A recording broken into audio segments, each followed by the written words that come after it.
Latest news updates కోసం ఇప్పుడే download చేసుకోండి media effects app. Welcome to media effects.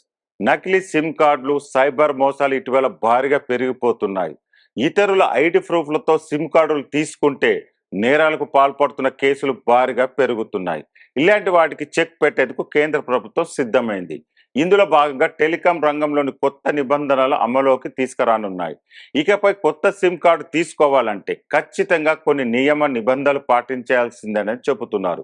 ఇందులో భాగంగా టెలికమ్యూనికేషన్ చట్టం 2023లో తీసుకొచ్చిన నిబంధనలను డిపార్ట్మెంట్ ఆఫ్ టెలికమ్యూనికేషన్ త్వరలో అమలు చేసేందుకు సన్నాహాలు చేస్తుంది.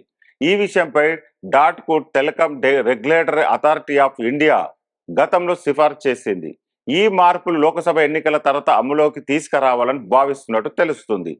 నకిలీ సిమ్ కార్డు, సైబర్ మోసాలు తగ్గించేందుకే గాను ఈ కొత్త నిబంధనలు ఉపయోగపడనున్నాయి.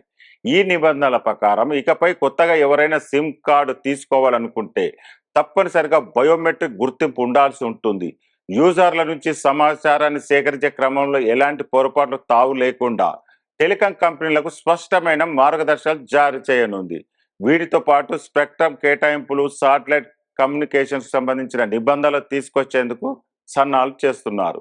దీని ప్రకారం దేశంలో శాటిలైట్ ఇంటర్నెట్ సేవలను ప్రారంభించాలంటే సదరు కంపెనీల ప్రభుత్వం నుంచి స్పెక్ట్రమ్ కొనుగోలు చేయాల్సి ఉంటుంది. ఇక ఈ కొత్త నిబంధనలు సెప్టెంబర్ 15 నాటికి అమలులోకి తీసుకురావాలని డిపార్ట్మెంట్ ఆఫ్ టెలికమ్యూనికేషన్ లక్ష్యంగా పెట్టుకుంది. టెలికాం రంగంలో నియమ నిబంధనలకు సంబంధించి చాలా ఏళ్లుగా కొనసాగుతున్న ఇండియన్ టెలిగ్రాఫ్ చట్టం, ఇండియన్ వైర్లెస్ టెలిగ్రాఫ్ చట్టం, టెలిగ్రాఫ్ వైర్స్ చట్టం స్థానంలో కేంద్ర ప్రభుత్వం కొత్త చట్టం తీసుకువచ్చింది. భారత పార్లమెంట్ 2023 డిసెంబర్ 20న టెలికమ్యూనికేషన్ బిల్ 2023 ఆమోదించిన విషయం తెలిసిందే.